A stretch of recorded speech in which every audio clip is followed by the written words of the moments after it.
বছর শুরু করলাম পাঙ্গাস মাছ দিয়ে। আজকে আব্বু বাজার থেকে বড় একটা পাঙ্গাস মাছ কিনা দিছে। অনেকদিন পর আজকে আব্বু পাঙ্গাস মাছ কিনা দিল, তাই আম্মু বড় বড় পিস করে কেটে ভালোভাবে ধুয়ে হলুদ মরিচ মাখিয়ে আলু দিয়ে টমেটো দিয়ে কাঁচামরিচ দিয়ে ধনেপাতা দিয়ে ভেজে কষে রান্না করলো। তো আমি এক পিস কোলের মাছ নিয়ে দুপুরবেলা গরম গরম ভাতের সাথে মেখে খাইলাম। শীতের মধ্যে এত পরিমাণে মজা লাগে পাঙ্গাস মাছ। আসসালামু আলাইকুম, কি অবস্থা সবার, কেমন আছেন গাইস? প্রায় অনেক দিন যাবত পাঙ্গাস মাছ খাই না। তো আমার এবছরের আগে একটা প্ল্যানিং ছিল যে প্রথম বছরটা শুরুই করবো পাঙ্গাস মাছ দিয়ে।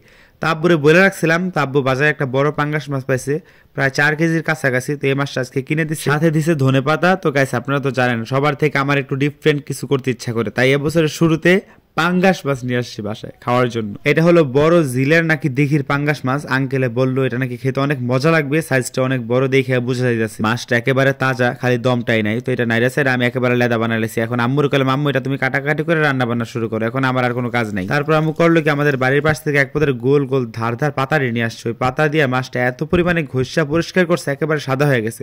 তারপর পানি দিয়ে ধুয়ে যে এখন মাছগুলো পিস পিস করে কাটতেছে। পাঙ্গাস মাছের পিসগুলো বেসিক্যালি আমাদের বাসায় যখন কাটে একেবারে বড় বড় পিস করে কাটে, রান্না করে একেবারে ভাইজা ভাইজা খান্ডা খান্ডা একটা পিস থাকে, ওইটাই খেতে মজা লাগে। খাওয়ার সময় মনে হয় যে মাছ দিয়ে ভাত খেতেছি। তো দেখেন আম্মুর মাছ কাটা শেষ, আম্মু মাথাটা এখনো কাটে নেই। মাথাটা কাটতে আম্মুর অনেক কষ্ট হয়।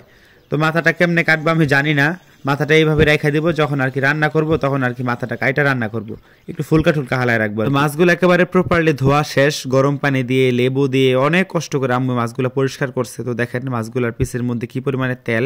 তো আব্বু আম্মু নদীর পাঙ্গাস মাছ ছাড়া খায় না, আব্বু তো একদমই না। তো ঝিলের দেখা খায়, ঝিলের হলে বড় পাঙ্গাস হলে খায়, বাট তেমন না। তো আজকে আব্বু আম্মু কেউ পাঙ্গাস মাছ খাবে না, আজকে জাস্ট আমি খামু। তো আম্মু আমার 4 পিস রান্না করে দিব। আম্মু আমার বললো তো যে কয় পিস খাবি ওই পিস আমার দে।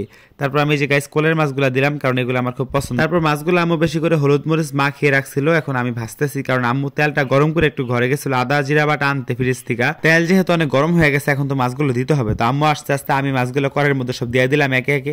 মোটে খানে 4টা মাছ, তো তেমন একটা সমস্যা হয় না, দিছি সুন্দর করে, দেখছেন।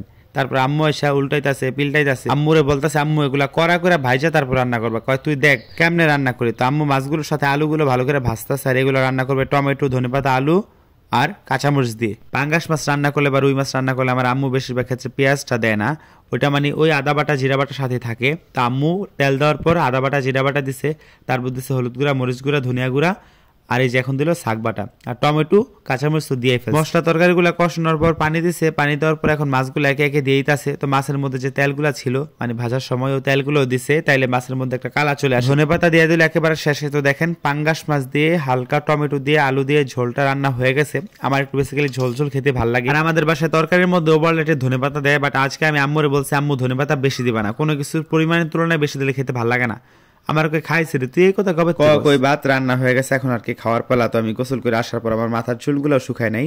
তো এই যে দেখেন আমি গরম গরম ভাত নিছি আর 2 রকমের ভর্তা নিছি। তো একটা বড় পাঙ্গাস মাছের পিসও নিলাম, একেবারে কোলের মাছটা নিছি লম্বা পিসটা। তারপর নিলাম 2 পিস আলু, একটু টমেটো, একটু ঝোল আর একটু কাঁচামরিচটা আর কি রান্না করা। তারপর আমি ভর্তা দিয়ে ভাত খেতে আসি। আম্মুর হাতের এই ভর্তাগুলো অনেক মজা লাগে, কাঁচামরিচ ভর্তা ধনেপাতা ভর্তা। তো এটা লেবু দিয়ে খেতে প্রচুর পরিমাণে মজা লাগে, এই সিজনে মূলত এই ভর্তাগুলা খায়। তো ভর্তা দিয়ে ভাত খাওয়া শেষে এখন আর কি আমি মাছ দিয়ে খাবো। তো একটু মাছ নিয়ে একটু ভাতের সাথে ঝোলের সাথে মেখে তারপর আর কি মুখে দিলাম। পাঙ্গাস মাছ আমার কাছে ভালোই লাগে, বলতে পারেন এটা আমার পছন্দের মাছের মধ্যে একটি। বিশেষ করে মাছের গলার এখানে যে পিস কোলের মাছ বলে, এগুলোর মধ্যে প্রচুর তেল থাকে, এগুলো খেতে অনেক মজা লাগে। তো আজকের ভিডিও ছিল এ পর্যন্ত, সবাই ভালো থাকবেন, আল্লাহ হাফেজ।